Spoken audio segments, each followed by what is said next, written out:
नमस्कार मित्रांनो, ठरलं तर मग या मालिकेच्या आजच्या भागात आता अद्वैत अर्जुनला माहिती सांगत असतो ते सगळं जे पेंडंट सापडलं ना त्यावरची. तो सांगतोय की यावर हॉलमार्क आहे CJK म्हणजे चांदेकर ज्वेलर्स 95 म्हणजे 95 साली हा दागिना आमच्याकडे घडवून आणलाय. अर्जुन म्हणतो, ग्रेट. मग हे दागिने कोणी विकत घेतले याचा रेकॉर्ड असेल ना तुमच्याकडे. आता हा जो अद्वैत आहे ना थोड्या वेळ विचार करतो आणि म्हणतो, अरे अर्जुन, त्यावेळेला ना डिजिटल रेकॉर्ड नव्हते. सगळं हाताने लिहिले जायचं रजिस्टरमध्ये. 95चं रजिस्टर जर आमच्याकडे असेल पण त्यात या दागिन्यांचे डिटेल्स असतीलच की नाही हे मी सांगू शकत नाही. ऐकल्यावर अर्जुन सायलीला जरा निराशा वाटते खरी, पण लगेच कला म्हणते, असं कसं म्हणतोस चांदेकर? अरे, त्यावेळेला आजोबा सगळे रेकॉर्ड बघायचे ना आणि मला नाही वाटत की आजोबांनी एकही रेकॉर्ड असा चुकवला असेल. सायली म्हणते, अद्वैत भाऊजी, आम्हाला त्यावेळचे रेकॉर्ड बघायला मिळतील का? म्हणजे कळेल ना की हा दागिना कोणी विकत घेतला होता, कोणासाठी विकत घेतला होता. अशी काहीतरी माहिती मिळाली ना तर बरं होईल. हा दागिन्यांचा तुकडा कोणाचा आहे हे कळणं आम्हाला फार महत्त्वाचं आहे हो. आता अद्वैत म्हणतो, एक सेकंद हा वहिनी. आता त्याने लॅपटॉपवर काहीतरी चेक केलंय. काय चेक केलंय तर त्याला माहिती, पण जरा एक मिनिट, तो लॅपटॉपवर बराच वेळ काहीतरी चेक करतोय असं त्यांनी दाखवलं. आणि तो पॉज बराच वेळ दाखवला. अर्जुन त्याच्याकडे बघतोय, सायली बघते आणि काय पाहिलं कोणास ठाऊक. आणि आता इकडे प्रिया आणि रविराजांचा सीन दाखवला त्यांनी. फक्त आता हे एकमेकांच्या चेहऱ्याकडे बघतायत आणि सस्पेन्सचा म्युझिक तुम्हाला इथे ऐकू येईल. आणि अद्वैतने त्याच्या माणसाला फोन केलाय. कदाचित रजिस्टर वगैरे मागवण्यासाठी केला असावा. तर बघा इकडे पहा, प्रियाने नेहमीप्रमाणे तिची नाटकं चालू केली आहेत. पण रविराजांना आता कंटाळा आलाय तिच्या नाटकांचा, त्यामुळे तिला कोणीच रिस्पॉन्स दिलेला नाहीये. पण तिने ना एक मोठा आगोपणा करून ठेवलाय आज. पण त्या आगोपणामुळे ती जास्ती हायलाईट होणार आहे आता असं मला वाटायला लागलं, कारण तिने ना काय केलते बघत राहा प्रेक्षकांनो. बघा, प्रिया आता मोठ्या मोठ्याने आरडाओरडा करते आणि म्हणते, आता माझ्या आईबाबांचाच माझ्यावर विश्वास नाहीये तर माझ्या सासरच्या माणसांकडून काय अपेक्षा करू मी, असं म्हणून मोठ्या मोठ्याने रडायला लागते. ब्र का प्रतिमा त्यांना नवलच वाटते. बाई, काय हा तमाशा. आता पुढे म्हणते कशी ती सायली साधा बोळा चेहरा करते, वाटेल ते बोलते पण तिचंच बोलणं खरं वाटणार ना तुम्हाला. रविराजांनी कसा वैताग आल्यासारखा चेहरा केलाय बघा ना. आता प्रिया पुढे म्हणते, माझं नशीब फुटकं. माझं माहेर असं आहे. आता असं बोलल्यावरती सुमन येते जवळ आणि म्हणते, अगं असं काय बोलतेस तन्वी? अगं शांत हो, माहेरपणान आलेल्या मुलीने असं रडायचं नसतं ग. आता लगेच प्रिया म्हणते, कसला आलन्य ग माहेरपण काकी? कसला आलन्य माहेरपण? आल्यापासनं फक्त जाब विचारणं चालू आहे. तुला कॉफी हवी का? तुला भूक लागली का? असं तर कोणी विचारत सुद्धा नाही मला. हिला काय विचारायचं, प्रेक्षकांना 24 तास खातच राहते. बघा पुढे आता प्रिया म्हणते, माझी हीच किंमत आहे, हीच किंमत आहे काकी. ती बिचारी भोळी सुमन म्हणते, अगं नाही ग, मी विचारणारच होते. नागराज म्हणतो, अगं उभी काय आहेस? जा खायला कर काहीतरी तिच्यासाठी. सुमन म्हणते, तन्वी, तू ना बेटा जेवल्याशिवाय जाऊ नकोस. मी मस्त खीर करते तुझ्यासाठी. आलेच मी. आता प्रतिमा त्यांना वाटतं कुठे हिच्याशी डोकं लावत तिथे उभं राहावं. त्या म्हणतात, थांब सुमनबाई, मी पण येते. रविराजांना फोन आलाय म्हणून ते पण आता फोनवर बोलता बोलता बाहेर चालले जातात. आता बघा, नागराज त्या संधीचा फायदा घेत प्रियाला जरा बाजूला नेऊन बोलतो. आधी तर तो खात्री करून घेतो की आपल्याकडे कोणाचं लक्ष तर नाहीये ना, मग हळूच म्हणतो तिला, चल चल बाहेर चल. आणि बाहेर गेल्यानंतर तिला झापायला लागतो आणि म्हणतो, ए काय काय काय माती काय खाल्ली तू? पूर्णाच्या नजरेतून तुझा खोटेपणा सुटला नाही म्हणजे बापरे. आता प्रिया त्याला उत्तर द्यायला लागते सडेतोड. नागराज तिला म्हणतो, काय ग?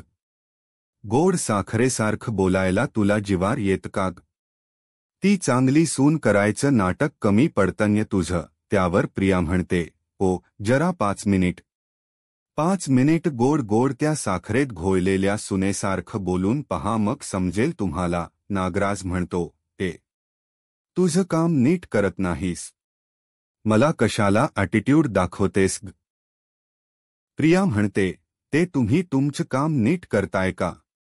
त्या प्रतिमा त्याला गोळ्या द्यायचं सांगितलं होतं ते देताय का? नागराज म्हणतो, हा ते अधूनमधून विसरलो मी देणार आहे देणार आहे गोळ्या त्या संपल्यात गोळ्या आता मागवायच्या आहेत. प्रिया म्हणते, तुम्ही मला हे आत्ता सांगताय? एवढ्या उशिरा? त्या प्रतिमाच्या मेंदूवरच जळमट आपल्याला वाढवत ठेवायचं त्यासाठी आपल्याला त्या प्रतिमेला गोळ्या देणं गरजेचं आहे हे माहिती नाही का तुम्हाला? नागराज तिला म्हणतो, अगं माय माहिती आहे ना ग मला. पण संपल्या त्या गोळ्या आता कुठून आणू मी त्या गोळ्या? मला नाही माहिती ना कुठे भेटतात त्या. प्रिया म्हणते, तुम्हाला एवढं सोपं वाटतं का ते? आता नागराज म्हणतो तिला, तू मागव ना मग गोळ्या. त्यावर प्रिया म्हणते की, तुम्हाला सोपं वाटतं का ते? असं डोकं दुखलं, मळमळ झाली, जायचं मेडिकलवाल्याकडे आणि मागायच्या गोळ्या असं असतं का ते? मी काय तिथे मेडिकलमध्ये जाऊन असं विचारू का माझ्या आईला ठार वेड करायचं? द्या द्या औषधं द्या. काय बोलताय? नागराज म्हणतो, ते तुझा माणूस आहे ओळखीचा तो देतो ना तुला गोळ्या. कर्ग त्याला फोन कर. प्रिया म्हणते, मी बघते माझं मी काय करायचं ते. आणि आता तिचा कुठला ओळखीचा माणूस आहे मेडिकलवाला त्याला फोन लावलाय तिने आणि फोनवर बोलते कशी, हॅलो बाबा त्या गोळ्या देतोस ना तू मला? हा तेच रे तेच गोळ्या त्यात ते. हो रे बाबा त्याच गोळ्या. त्या मेंदू स्लो काम करायला लागतो ना त्या गोळ्यांमुळे. काही कळेनसं होतं, ब्रेन फॉग होतो. त्याच त्या गोळ्या रे बाबा त्या मला पाहिजे. पण मला त्या लगेच नाही मिळणार. पण बाबा लवकरात लवकर अरेंज कर आणि मिळतील तेव्हा दे मला आणून त्या गोळ्या. मिळतील तुला पैसे मिळतील रे बाबा मिळतील. आणि पटकन आणि लवकरात लवकर मला त्या गोळ्या आणून दे फक्त. आता फोन ठेवून देते ती आणि नागराजला सांगते, गोळ्या मिळायला दिवस लागतील. नागराज म्हणतो, बापरे. तोपर्यंत वहिनीचा मेंदू दादापेक्षाही फास्ट चालायला नको म्हणजे मिळवलं. आता जेव्हा नागराज असं बोलतो तेव्हा प्रियाला टेन्शन आलं असं दाखवलं त्यांनी. खूप असे पटापट सीन दाखवलेत आज त्यांनी प्रेक्षकांनो आणि फास्ट दाखवला आजचा एपिसोड. आता ही कला म्हणते, तुम्ही दुसऱ्या कुठल्या तारखेची माहिती मागितली असती ना तर ती मिळाली असती लगेच. पण काय ना चांदेकरचा सगळा कारभार डिजिटाईज झालाय ना. सायली म्हणते, आमचं नशीब चांगलं असेल तर 95 सालची पण माहिती मिळेलच ना आम्हाला. आता अर्जुन म्हणत असतो सायलीला, होप फॉर बेस्ट सायली. बघूयात मिळतंय का? त्यावर आता तो अद्वैतचा असा एक माणूस आलाय आणि त्याने रजिस्टर दिलंय. आता त्यात हे चौघेजण माहिती शोधतायत. तर बघा प्रेक्षकांनो, खूप असं इंटरेस्टिंग पद्धतीने त्यांनी दाखवलंय. अद्वैत म्हणत असतो, हे बघ अर्जुन, हे 95 सालचं रजिस्टर आहे आणि यात कस्टमरची सगळी माहिती आहे आणि दागिन्यांची सुद्धा. म्हणजे पेंडंट असू दे किंवा चैन असू दे, काहीही अगदी बारीकातला बारीक दागिना जरी असला ना तरी त्याची एंट्री असते. पण फार तर 20 ते 25 जणांबद्दलच माहिती असेल बघ त्या काळी. आता अर्जुन म्हणतो, फार चांगली माहिती रे अद्वैत. बघ ना, पेंडंट असो की चैन म्हणजे फारच बारीक पद्धतीने लिहिलंय सगळं डिटेल आहे. आय एम व्हेरी शुअर की हा कसला पेंडंट आहे हे आपल्याला नक्कीच कळेल. आता अद्वैतर्जुन ब्याच वेळ ते रजिस्टर चाळतात. आता एक पेंडंट म्हणजे ते काय दागिन्यांची माहिती असते ना त्यात, ती दागिन्याची माहिती ते बघायला लागतात. आता कला एकदम मध्येच म्हणते, बघता बघता मला असं वाटतं की हा जो तुकडा तुम्ही घेऊन आलात ना तो गोल किंवा चौकोनी पेंडंटचा नसावा. मला वाटतं हा ना एखाद्या अक्षराचा तुकडा. आपण त्या हिशोबाने बघूयात का. आता अर्जुन तिच्याकडे निरखून बघायला लागतो. म्हणजे इनिशियल असतात ना प्रेक्षकांनो, ए एस बी असन ते पेंडंटचा तुकडा आहे आणि एक्झॅक्टली तो एसचाच तुकडा निघतो. तर बघा आता कसा निघतो. मी तुम्हाला आधीच पटकन सांगितलं. आता ब्याच वेळ त्यांनी थोडा सस्पेन्स क्रिएट केलाय. ते खूप वेळ रजिस्टर चाळतात वगैरे. आता मध्येच अर्जुनला एक यू नावाचं पेंडंटचं काहीतरी माहिती मिळते त्यात. अर्जुन म्हणतो, बघ बघ, अरे हे यू लिहिलं बघ इथे. हे असेल का 5 एप्रिल? हे बघ इथे 5 एप्रिल कुठल्यातरी सालची तारीख आहे. तर ही कला म्हणते, नाही हो भाऊजी, तो यूचा तुकडा असताना तर त्याची दोन्ही टोकं एवढी जवळ नसती. आता त्यांनी ते सस्पेन्स दाखवलाय, थोडा रंगवला आहे प्रेक्षकांनो. ते शोधेपर्यंत कला म्हणत असते, मला वाटतं काहीतरी दुसरं इनिशियल असावं. मग आता ब्याच वेळ पुढे बघितल्यानंतर सायली म्हणते, हे असेल का बघा बघा 22 जून 1995 हे दिसतंय. म्हणजे वर्णनाप्रमाणे आकडा काहीतरी वेगळा आहे, पण हे असू शकतं कदाचित. अद्वैत म्हणतो, नाही वहिनी, त्या पेंडंटच्या तुकड्यामध्ये हिरे आहेत आणि या डिझाईनमध्ये हिरे नाहीयेत. अर्जुन म्हणतो, पुढे बघूया, पुढची माहिती घेऊयात. आता ब्याच वेळेस बघतात ते हे का ते का असन. जरा 5-1 मिनिट त्यांनी सस्पेन्स क्रिएट केलाय. पण आता ते काही सापडणार नाही असं वाटायला लागतं. तेव्हा एका ठिकाणी एक नोंद सापडते अर्जुनला. अर्जुन म्हणतो, हा हे बघ. एक्झॅक्टली हे पेंडंट दिसतंय. अरे हे पेंडंट तर एस आकाराचं दिसतंय. आता कला म्हणते, हो भाऊजी, हा तुकडा तेसचा नक्कीच असू शकतो. आता कलाने तो तुकडा त्या रजिस्टरवर टाकलाय आणि असा जरा उलट्या पद्धतीने ठेवला आणि सायली एकमेकांकडे आश्चर्याने बघायला लागतात. आता कलाने तो तुकडा त्या रजिस्टरवर ठेवलाय आणि तो बरोबर रेसचा तुकडा आहे, अर्ध्या आकारात तुटलेला आहे. आणि ते पाहिल्यावरती अर्जुन म्हणतो, हो, हे तर कस्टमाइज केलेलं पेंडंट दिसतंय. सायली म्हणते, म्हणजे? अर्जुन म्हणतो, अगं, कोणासाठी तरी मुद्दाम बनवून घेतलं हे एस नावाचं पेंडंट आहे. अर्जुने ही माहिती देता क्षणीच अद्वैत म्हणतो, हो, बरोबर बोलतोस तू अर्जुन. अरे हे जे पेंडंट आहे ना ते मुद्दामून बनवून घेतलं आणि बनवून घेणाऱ्याचं नाव सुद्धा यावरती नमूद केलेलं आहे. आता अर्जुन ते नाव बघतो आणि म्हणतो, कालिंदी महाडिक. हे नाव कोणाचं आहे? आणि कालिंदी महाडिकने हा एस नावाचा कोणासाठी बनवला असेल हा तुकडा? कोण असेल ही कालिंदी महाडिक? अरे अद्वैत, तुला काय याबद्दल माहिती आहे का? अद्वैत म्हणतो, नाही रे अर्जुन, आता तरी त्या आमच्या कस्टमर नाहीयेत आणि मला नाही वाटत आबा त्यांना पर्सनली ओळखत असतील. कारण काय आहे ना रे अर्जुन, आबा ज्या कस्टमरला पर्सनली ओळखतात ना, त्या नावासमोर अशी खूण करून ठेवतात, जी नावाची अर्जुन आणि सायली सगळेच विचार करायला लागतात. मग हे एस आकाराचं पेंडंट कोणाचं असेल आणि कालिंदी महाडिकने हे कोणासाठी बनवलं असेल? काय असेल हा सस्पेन्स? आता बराच वेळ विचार केल्यानंतर आता पुढच्या सीनमध्ये त्यांनी दाखवलं की अर्जुनला तेव्हाच लक्षात येतं की येस फॉर साक्षी, पण आता त्यांनी मध्येच प्रियाचा सीन दाखवलाय. सुरुवातीला म्हटलं ना मी प्रेक्षकांनो की ती आज मोठा आगोपणा करते ब्र. आता या प्लॅनमध्ये तिने काय काय मूर्खपणा केला ते मला तुम्हीच कमेंट करून सांगा.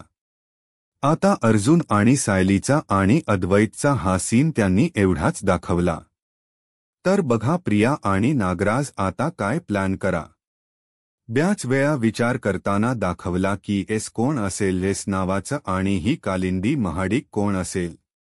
असा ते सगळेच जण मिळून विचार करतात असं ब्याच वेळा दाखवलं त्यांनी काही सेकंद. आणि आता बघा नागराज आणि प्रिया दोघेजण आगोपणाला म्हणत असते प्रिया की या प्रियाचा मेंदू किती शातीर आहे ना हे विसरू नका. हा नागराज म्हणतो, आता काय करणार सुप्रिया? आता पहा प्रिया काय करते. प्रतिमा त्या आणि त्या सुमनताई स्वयंपाक घरात असतात. यांचं स्वयंपाकघर अगदी समोरच आहे. तेवढ्यात प्रतिमा त्या काहीतरी आणायसाठी म्हणून दुसरीकडे गेल्या. प्रियाने त्या गोष्टीची संधी साधली आहे आणि लगेच प्रतिमा त्याचा फोन उचललाय. नागराज म्हणत असतो, हे काय करतेस तू. आता ही प्रिया त्यांना खुणवते की थांबा जरा आणि त्या पूर्णाजीला मेसेज करते या प्रतिमा त्याच्या मोबाईलवरून आणि त्यात लिहिते कशी, शी पूर्णाई, तुम्ही माझ्या तन्वीवर जे आरोप केलेत ना ते मला अजिबात आवडलेले नाहीये. तुम्ही तिला खोटारडी म्हणणं बंद करा. नाहीतर मी तिला कायमची माहेरी घेऊन येईन. खोटारडेपणाचे आरोप करणं बंद करा, असं लिहिलंय तिने आणि पुढे लिहिलंय, कला तर मी तिला कायमची माहेरी घेऊन येईन. आता ती दरवेळेला जशी माइंड गेम खेळते ना प्रेक्षकांनो या प्रतिमा त्यासोबत की आई तुला काही आठवत नाहीये तसं काहीतरी आगव प्रकार तिने केलाय. किती विचित्र वाटतंय हे सगळं प्रेक्षकांनो.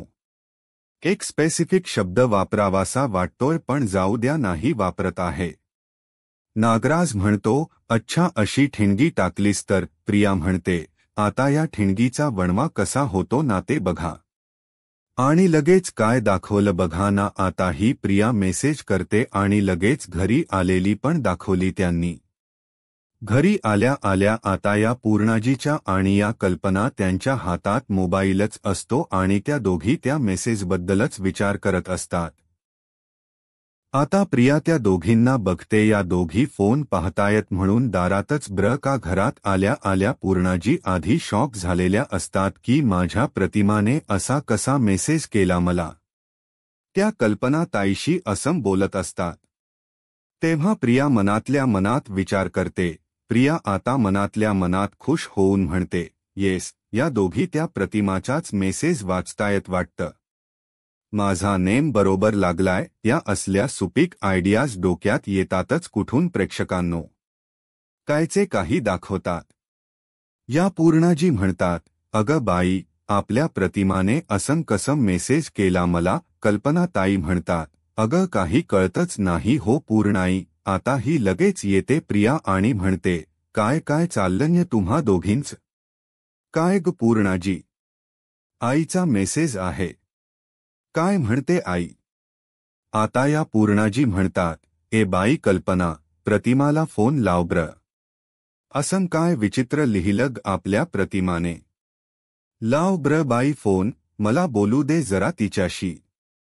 नाहीतर मला चैन नाही पडणार. कल्पना ताई म्हणतात, अहो हो पूर्णाई, आपल्याला बोललं तर पाहिजे ना. असं काय लिहिलंय प्रतिमाने.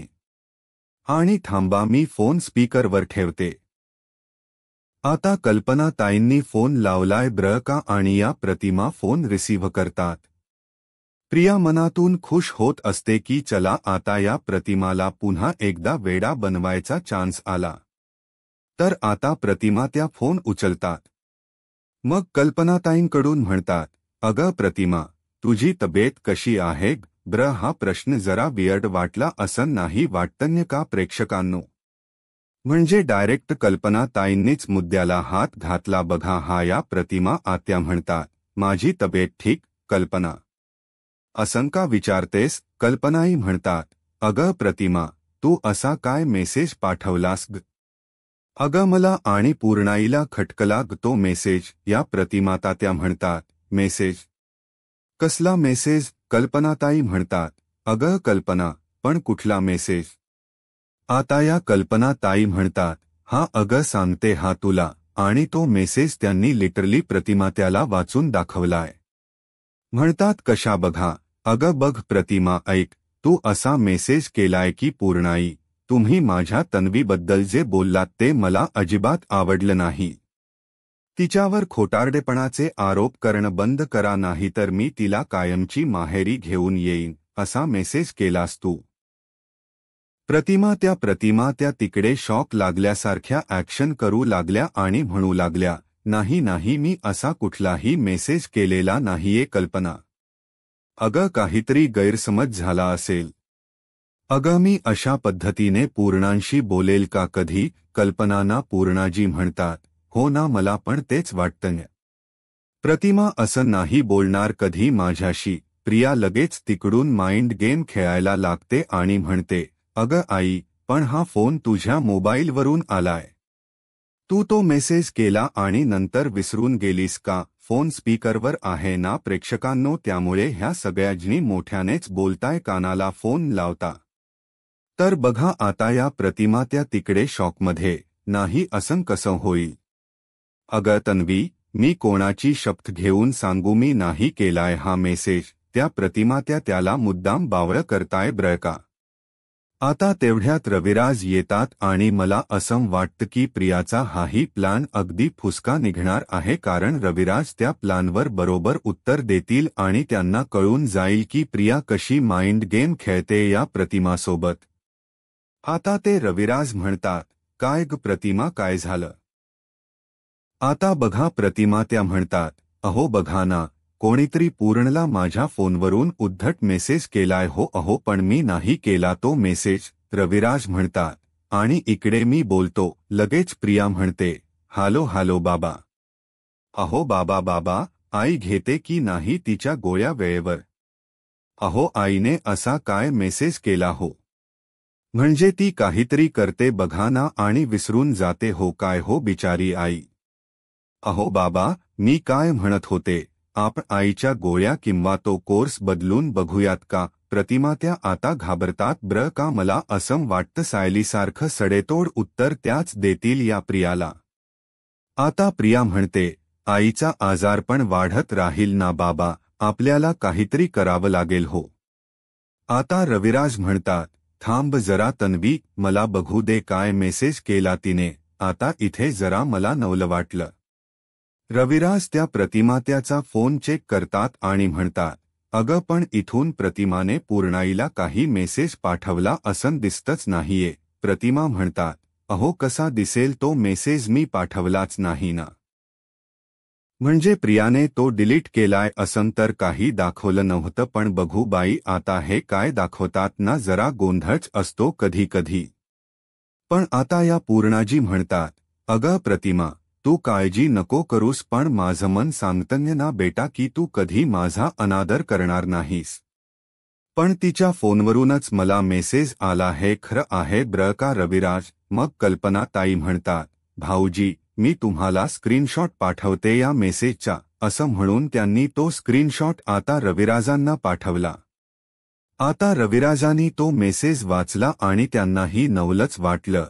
अरे बापरे, हा काय प्रकार आहे? आत्या सुद्धा शॉक होतात तो मेसेज वाचून आणि म्हणतात, बापरे, हे काय आहे?